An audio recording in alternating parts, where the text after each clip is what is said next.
Hello friends, for today's video we're going to be looking at Attack on Titan Season 4, specifically episodes 60 through 64.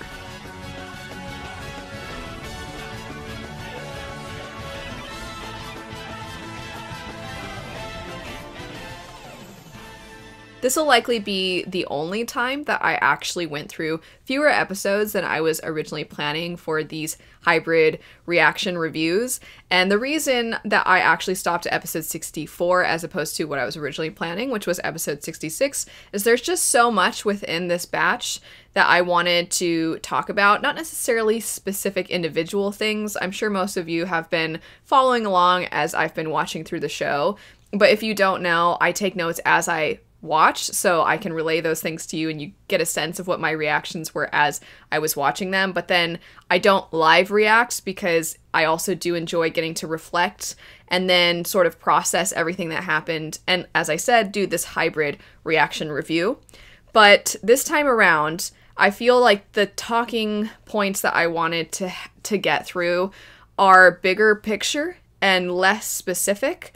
And I also feared, based off of where episode 64 ends, that we're gonna step away from the backstory of our antagonists and understanding where they've come from, both literally, physically, and their motivations for why they've done what they've done.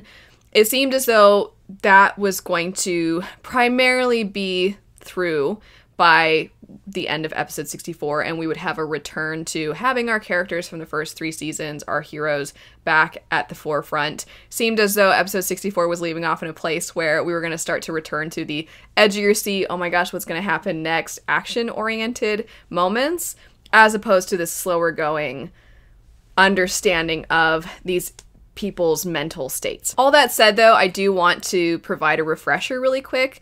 That way, anybody who wants to have any kind of conversations about this batch of episodes has that reminder of where episode 64 ends.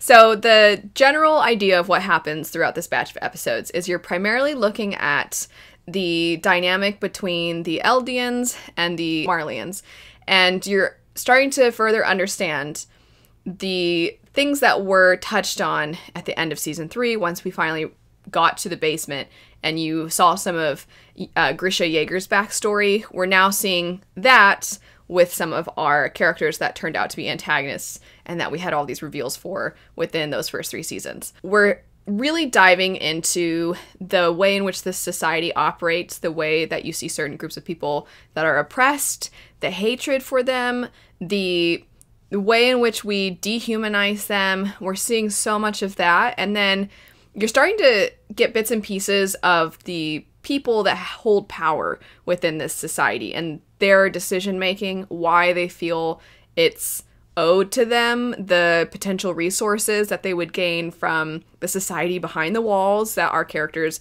and us as the viewer or reader, depending on if you're looking at the manga or the show, but the things that we've been seeing throughout. They're looking at why they feel they're entitled to this, what they want to gain from it, how they plan to gain from it, but also some of the greater politics outside of just their country. And you're also seeing that war, it's a very war-ravaged place, as there are a lot of enemies that have been made over the years. So you're kind of getting all these bits and pieces. And then some other major players are starting to be introduced. And at the very end, you're seeing Eren and Rainer. And is it Reiner or Rainer? If I say it wrong and it's driving any of you up a wall, I'm so sorry. I'm going to keep saying Rainer, but I'm not sure. This is like one of the few things that is difficult about keeping notes as I'm watching, and it's the sub, is sometimes I don't quite catch the pronunciation of their names. But anyway, so there's a conversation, back to the point, between Eren and him at the very end. You're also seeing the little boy who is kind of tricked by Eren into leading Rainer into this place. They're having conversation. There's this announcement being made up above them. And then Eren transforms into a Titan, and it seems like there's going to be violence from here on out. And because it stopped there, even though I was like, gosh darn it, I don't want to stop, but I just feel that there is something really important. There's a number of really important things to discuss about this batch of episodes. I decided to stop there, but that is the stopping point, is I don't know what happens next. I don't know what Eren's going to do. I don't know if we're going to see some Titan fights in this other location. I don't really know what's going to happen next, but I really wanted to specifically touch on Raynor as a character. I was very emotional, as many of you know, at the end of season 3. That whole last chunk of episodes was so unbelievably devastating, especially because Erwin was my favorite, so I'm really upset about it still. Oh my gosh, I have to tell you all. When I was editing that stupid video, and I tried to insert images, you know, to have a reminder of the way in which those things bring out certain emotions and the characters in those moments and those scenes and whatever, right? Just when I would insert the images, I would just sit and stare at them like, Erwin's no longer with us, and just be sad all over again. I was getting emotional editing the video, not because of what I was saying or running through the plot points, but just seeing it. I was like, no. Anyway, so, with Raynor and Bertholdt, and Annie actually as well, you see what they did to Marco. And I was absolutely furious. I didn't really know how much agency they had or how much control they even had of their own Titan forms. I didn't know if loved ones were being held hostage and they were sort of coerced or forced into doing this. I didn't know if they were there of their own free will, if they'd been brainwashed. I didn't know the details. But up until that point of the reveal of Marco's death, up until that point, I was hopeful, because I liked the characters, that there was something that was forcing them somehow and that they were caught in this really devastating situation. And then I saw that and I was like, whatever, who cares? Get him. And I, like, when Bertholdt was eaten, I was like, I didn't care. I didn't feel bad for him, which sounds really callous, but I was like, whatever, man, Armin tried to talk to you, and then you burned Armin basically to death, and whatever. Okay, I don't need to review the last batch of episodes again, but I said that I was like, I'm pretty sure they're going to probably give us some backstory next season, which would be this season, and I don't know that there's anything that you can tell me that is going to make me feel differently. I mean, I don't care about these characters anymore. I'm so frustrated they didn't get them. I just want them dead already. So I was very firm in that. I will say, I have no sympathy for Zeke. I still hate Zeke so much. I hate this guy. I even wrote a quote of his talking about, I don't remember why. It's about wiping his butt. And I was like, even his humor sucks. I just hate this character so much. But anyway, so Raynor, though, I really was like, I don't really think there's any coming back from this. Then we get this batch of episodes. I know basically nothing of Attack on Titan. I do now, because I've been watching the show.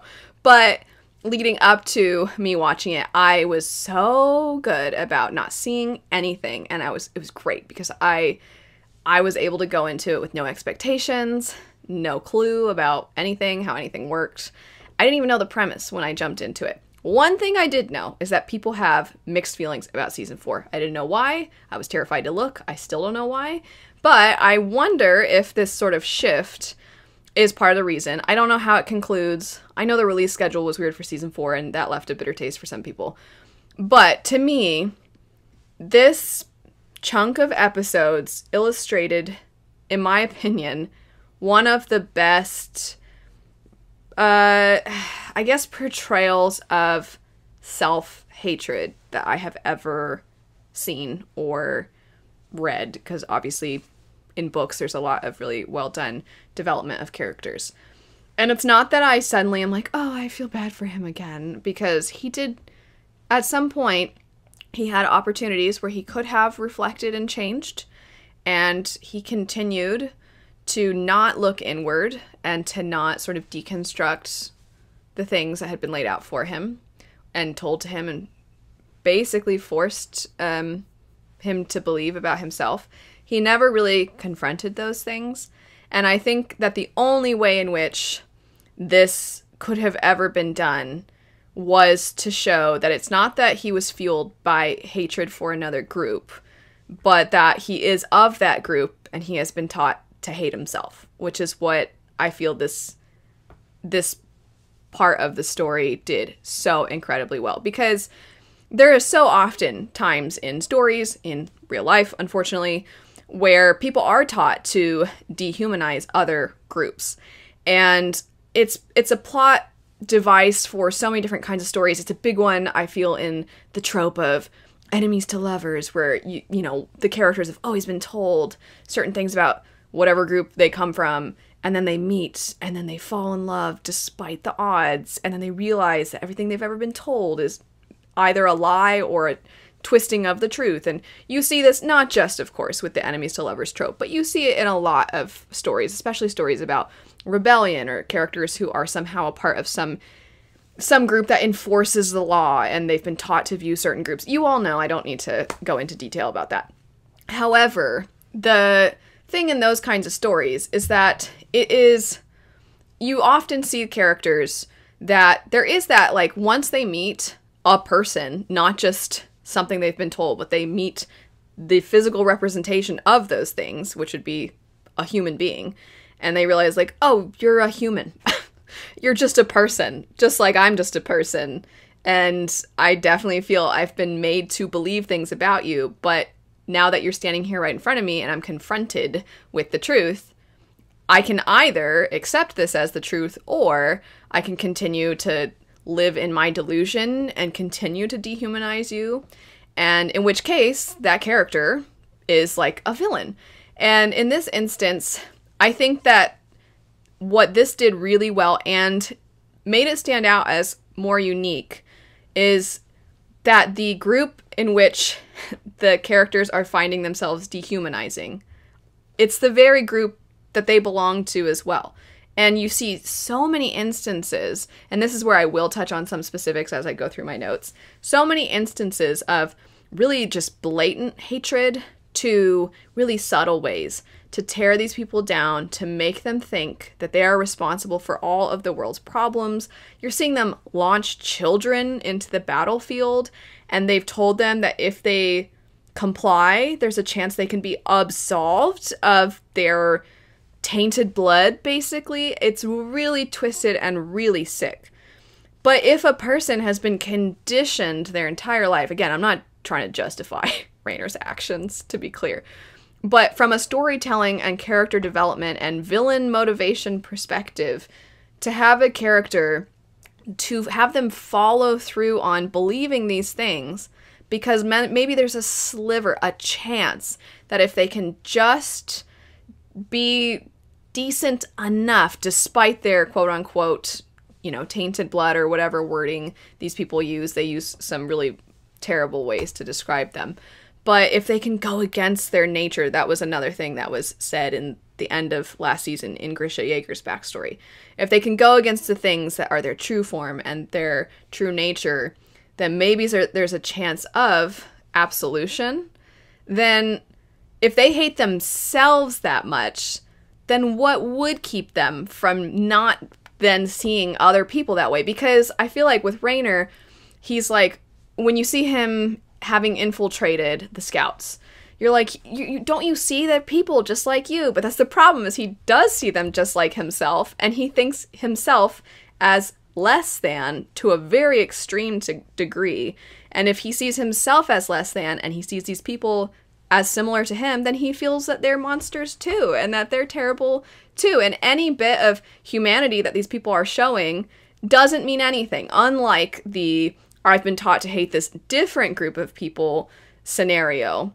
Instead, it's like I've been taught to hate the same thing. So when you do show me bits of your humanity, that isn't going to prove anything to me, because I know I have some of it too, but we're all the same. We're all bad. And so if I get to do anything to make myself more pure than ridding the world of these people, it's so sick and twisted, the way in which he was fed these things, believed these things, and wasn't able to see his own worth as a person, to see anything of value in himself. And it's perpetuated not just by their society, but his own mother, his own father, the people that should love him more than anyone. His mother constantly, like, all he's had modeled to him is his mom desperately wishing that the father would enter the picture. And so he's like, if I can just be good enough, then my father will be proud of me. And then you see a scene where he sees his dad, and it's like, no. Even his own father's like, don't come here. I don't want anything to do with you. And so he's never had a chance for anybody. It's just exceptionally, I think, well done. And again, it doesn't remove the fact that he made terrible decisions and that he at no point was able to reflect. But I don't know what would have pushed him to do that, to not see everybody in front of him as someone to hate, especially because by the time that he was growing up, people like Grisha Yeager had been stamped out. They're not there anymore. Anybody to resist was pushed out and forced outside of their society and turned into Titans, which only furthers the idea that, like, oh, see, like, we're just so bad. And that's another thing, too. Grisha Yeager, I touched on this before, about how their own history has been sort of, it's important, quote unquote, again, in case you are listening and you don't see visuals, I'm using air quotes. It's important that they believe that they were responsible for all the problems throughout all of history, and that it's a thing that they have to tell their own children after one of their other children has been murdered and eaten to, given to the dogs to be eaten. You know, just absolutely horrific, terrifying scenarios. But any resistance that was there has been essentially removed. So you now just have an entire society upholding these values, I guess you could say, these horrible concepts in their mind. So, as a result of all of that, that is why I was like, I feel I need to take a moment to primarily focus in on this, because I don't know, maybe other people don't feel that this was a brilliant form of storytelling, or if it was very different from what they've typically seen, especially with these sorts of scenarios.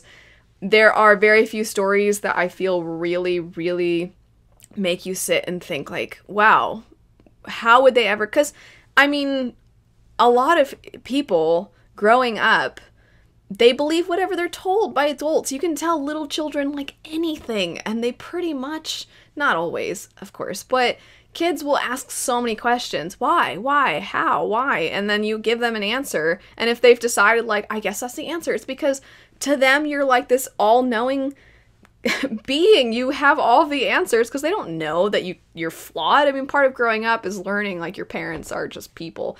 And all these little children, their parents are telling them something. Every adult around them is telling them the same thing. They all are pushed to compete against each other to be not as bad as the other. And all their institutions uphold these thoughts. And you're like, how do they have no one to show them or anybody to tell them, like, no, that's not true. And then you have people like Zeke. Like this loser. You have this kind of individual who then is almost like the leader among them. And you're just like, I wish he had anybody to tell him, like, hey, this isn't true.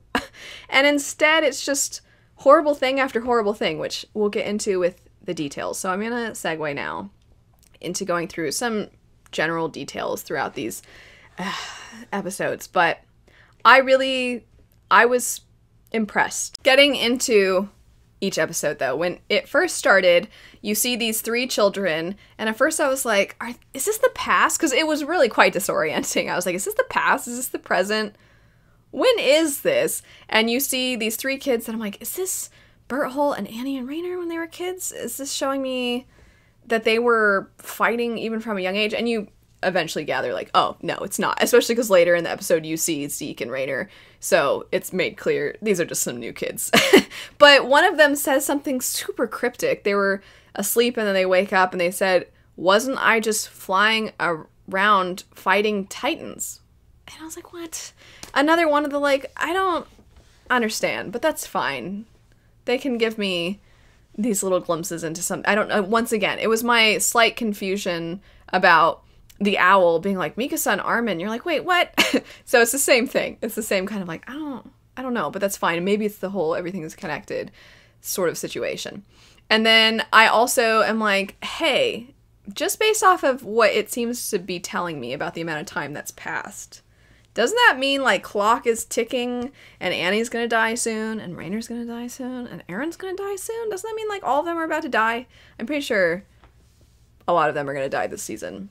Just purely off of the whole, like, we only have this many years to live once we become Titans. I already sort of touched on this, but the use of the word absolve, specifically for the suicide unit. Very end of this episode, and throughout these episodes, you see people that seem almost like they're spying, and I'm like, okay, I think that's Jean over there, and I think that might have been Mikasa, and then also, that's definitely Eren. That one was pretty obvious, but I'm like, that's definitely Eren.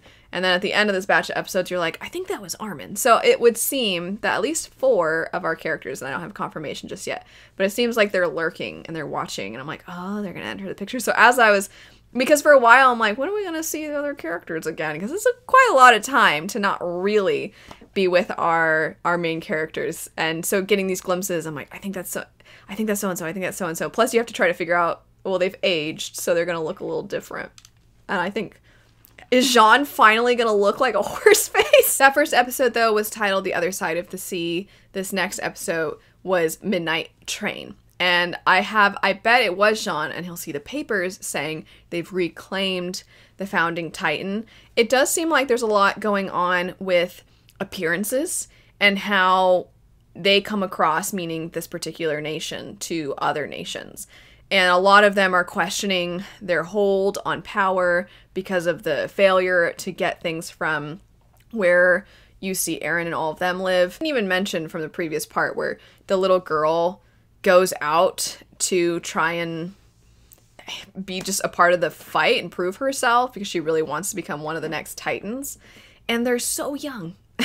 They're so young, and they're forced to not even consider really the value of their own life. They're just willing to put themselves in harm's way for this cause. It's unfortunate, to put it lightly. Also, you see a lot of individuals within this society have extreme PTSD.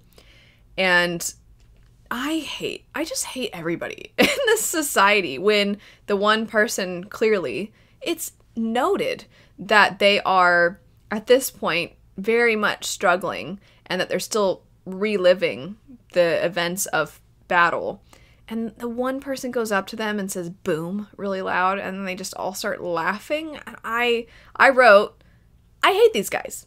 I hate them. I hate them so much. There's a I was about to say, I'm like, can Rainer just like turn into the armored titan and take them out instead, please? But also I'm like, I feel like the better thing to do would be to try to stop the cycle of violence. But from, like, watching as a you're just like, I hate them so much. I hate them. There's also a scene where they're around the dinner table and Rainer they're asking, like, what was it like? What was it like? And they're like, oh, no, don't ask him about it. And he's like, oh, it's fine, I'll tell you. And then he's like, they're monsters. And at first I was like, why are you saying this? No, they're not. But this just furthers the point I was making before, that any normal, trivial thing is seen in his eyes as monstrous because they're just people. So he starts listing off, like, there was basically, like, one girl who ate potatoes, and he's just listing the dumbest of things, and you're like, and? But he doesn't, I feel like he sort of processes it, and he sort of understands, but if he truly accepts the truth at this point, that means he has to face what he's done, and we've already seen that he is very much having a difficult time. I mean, after everything that happened with Marco, you see that that's the first glimpse of the fracturing, I'll call it. So obviously, he has to, at this point, it's almost like a form of self-preservation. He has to believe that they must have been monsters, but he can't really point to anything because there isn't anything. They were just people, just like him. I did want to also note, though, that you do see moments where people are listening in to each other's conversations. So while I do think that there's truth to the analysis I just gave for why Rainer would be saying these things, I also do wonder if there's a fear of being overheard and feeling like anybody could be listening at any time, and if anybody's listening at any time, that they could use what you say as proof that you're not loyal and see you actually are deceitful. And so he has to not just say these things, but in order to say these things and try to convince himself, that means it's that cycle of okay, I can't just say it, I have to believe it, and then I have to say it no matter where I am. There's never a safe moment where I can question, and I can't question aloud ever to anybody, because what if they, it's just awful. And one of the last things that happens in this episode is that you see somebody jump off of a roof during this storm, which, as you would imagine, has similar sounds to the sounds within battle. And it's just a part of life, and it's just a part of their society. Now going, though, to the next episode, which is called The Door of Hope. You do see a little bit of the flashbacks from when Rainer and Berthold and Annie were children, and Annie's just, okay, she's just off in a corner kicking a tree, so I was like, okay, Annie's always, I guess, been to herself. Then what is probably one of the most disturbing and devastating scenes, probably of the whole show, but especially for Rainer specifically, and I'm sure without even talking about it, those of you who have watched the show probably remember. If you only just recently watched it, I'm sure this stood out to you as well. But once again, you never see him vocalize his questioning of what he's done. You never see him really speak to anybody about wondering if he did something wrong, but it's made very clear that he knows that, or at the very least, that there is something within him telling him that he, or showing us, I suppose is a better way to put it, that he is filled with remorse, hatred for himself, and that he despises the things he's done, as he does have one of the weapons that he puts within his mouth, and you hear the children outside. And this scene, as I said, the imagery and everything was extremely, extremely tragic. From a, I guess trying to help get through that scene without being too emotional, there is the part of my brain that's like, but wouldn't he just come back to life? Because he's been harmed a number of times. Obviously, we saw Levi pretty much like stab him through, and then he's pretty much been destroyed. And then because it didn't, based off of the way in which things are connected, if you don't totally destroy them, then they can come back. So I'm like, oh, can you imagine? And then it makes you wonder, like, has he tried before? Has he tried to do this and it didn't work, and he came back and he just has to keep living with what he's done and keep doing whatever his higher ups tell him to do, and just being sad all the time and depressed all the time? I don't know, but we get this glimpse of this, and it was horrible. I mean, it's hard to say, like, it was a very powerful scene, because I almost feel like that says something in a sense that it doesn't quite capture exactly the feeling of it. Episode 63 is titled From One Hand to Another, and then episode 64 is Declaration of War. I'm just going to kind of go through both of the episodes relatively quickly. After that scene that we got toward the end of the previous episode, here we see Rainer is now just back to day-to-day life, and he is reporting about the island, and they're asking him questions, and he's sort of just like, I'm just telling you, I'm just giving you the report. And the person just very casually and very comfortably says, it was dumb to let an Eldian talk. And I just loathe these, I despise them so much. They're so horrible to, obviously that's the whole point of a lot of this discussion. The kids that you're seeing throughout these episodes, it does kind of make me wonder, because of the whole, like, things repeat themselves, everything's connected, the owl saying Mikasa and Armin, and also the fact that Ymir has the name of the one Titan, and just this sort of things repeating themselves idea. I'm like, is there sort of this strange, like, like somehow things are somewhat replicated until finally the cycle breaks or something? Or maybe it's just because this whole section is somewhat framed from Rainer's perspective that you can't help but sort of see these kids as them when they were younger. I don't know, but it could just be that they're similar, and that's that. Or maybe there's more to it. I don't know. But especially with that weird cryptic thing at the very beginning, it's hard not to think that there's something else going on. Anyway, you've seen Eren here and there throughout these episodes, and he's been chatting with the one little boy. The scene when he is talking to his grandfather, and I knew immediately, I was like, oh, he's not here treating patients. And then once he starts to break down that was so sad. And even though I had a feeling that he wasn't really doing well, still to have that happen where it is presented somewhat like, oh, he's getting to talk to his grandfather. And it would seem like there was definitely regret and sadness over what transpired, only to then see that that has ate at him so much that now he's a patient here. That part was really, really sad. And then there's this sort of dinner party event fancy thing with these important people. And you're seeing some of the Eldians are serving them. And somebody says, once again, casually and comfortably, there's filthy blood touching the plates. And I wrote, even though I've been saying it over and over again, I wrote in my notes, I hate them. And then the lady who had the wine spilled on her, and she went out of her way to be like, and she didn't put the blame on the individual. I was like, oh, she's nice. But I did wonder, based off of, they said she was from somewhere else than where they're all from.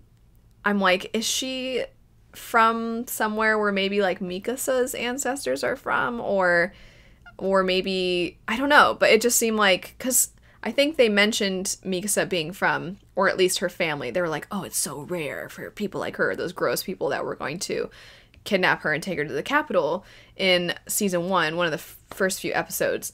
So here, I think it was episode 6, but anyway, here, it kind of seems as though she might be from the same place. I don't know if she'll come back, but I kind of want her to, because she was nice.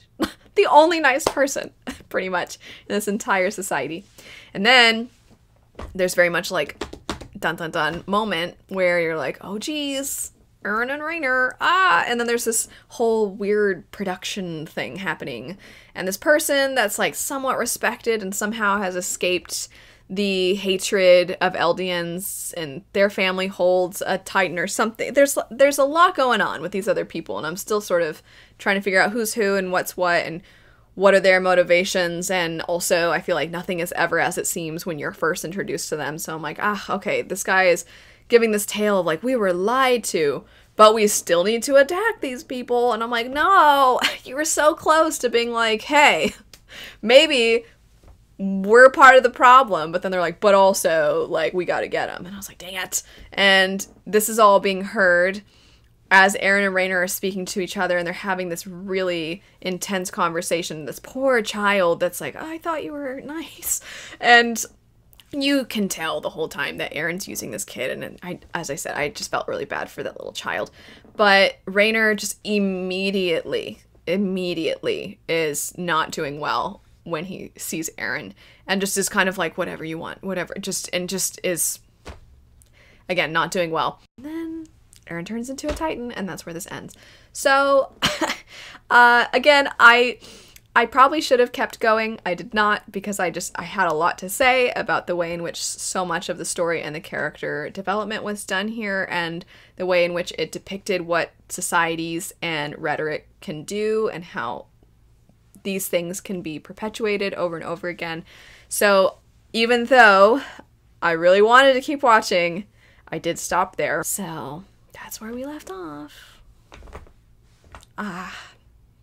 Anyway, that's it for episodes 60 through 64. A big thank you to anybody who watched the video I did where I did an arrangement of one of the pieces of music from Attack on Titan. That was a lot of fun to make, and I really appreciate anybody who took the time to watch it and say anything really nice and supportive, because so many of you were so nice and supportive. So thank you so much. That meant a lot. But